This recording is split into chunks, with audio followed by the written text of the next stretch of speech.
Uses of articles में पहले हम पढ़ रहे हैं इंडेफिनेट आर्टिकल्स कौन से थे, ए और एन।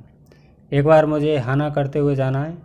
जब तुम नन्हे मुन्ने बच्चे थे, अभी भी नन्हे मुन्ने बच्चे ही हो वैसे तो, जब तुम असली वाले नन्हे मुन्ने बच्चे थे, असली वाले नन्हे मुन्ने बच्चे यानी जब तुमने स्कूल जाना शुरू किया था, फर्स्ट में थे, थर्ड में थे, फिफ्थ में थे, फोर्थ में थे, तो स्कूल के अध्यापकों ने ऐसा कुछ सिखाया होगा।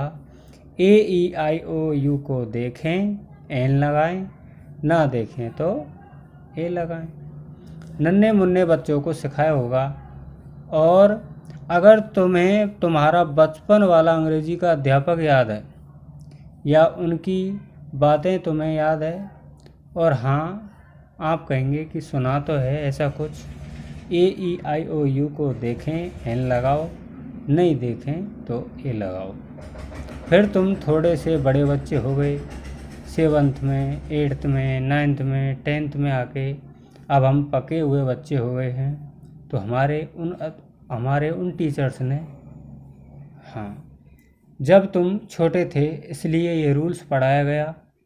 अब तुम बड़े बच्चे हो गए हो, तुम्हें ये नहीं देखना बेटा, अब तुम्हें इनकी क्या देखनी है, क्योंकि छोटे बच्चे होते हैं ना, बेस साउंड को पहचान नहीं पाते हैं, इसलिए वो वाला रूल्स पढ़ाना पड़ता है।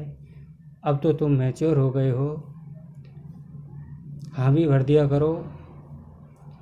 हमें ना बड़ा प्राउड फील होता है।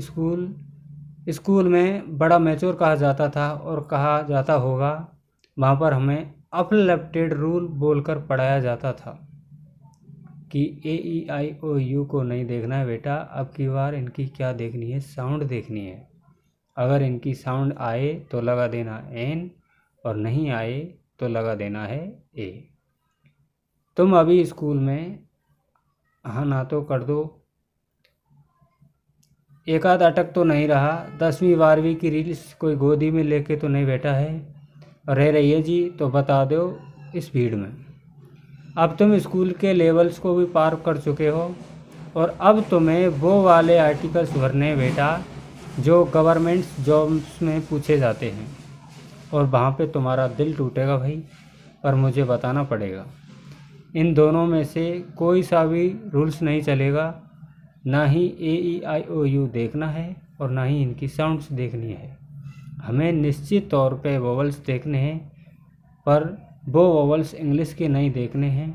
वोवल्स हमें कौन कौन से देखने हैं, हिंदी के।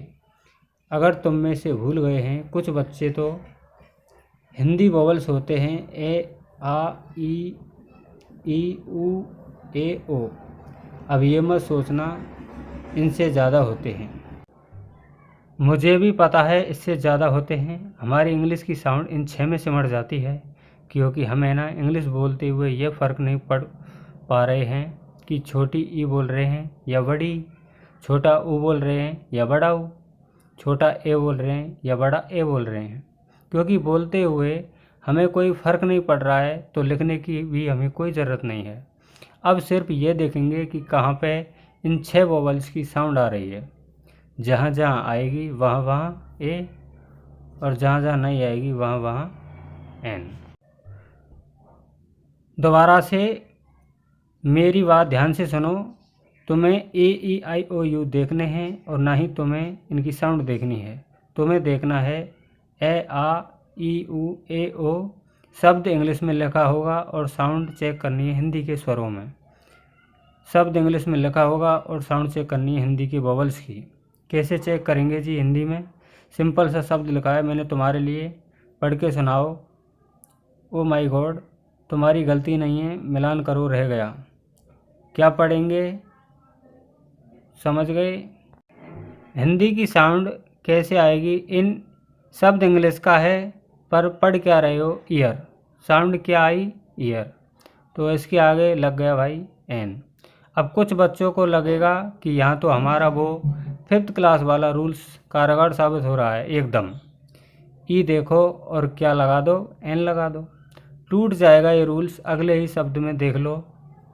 बताओ अब क्या पढ़ा? यूनिटी। क्या पढ़ा भाई? वोवल्स है, आंसर क्या बन गया? एंड्स। अब वो वाला रूल्स लगाओ, टूट गया ना। आपका हिंदी वोवल्स के हिसाब से मार्क्स मिलेंगे एग्ज़ाम के अंदर।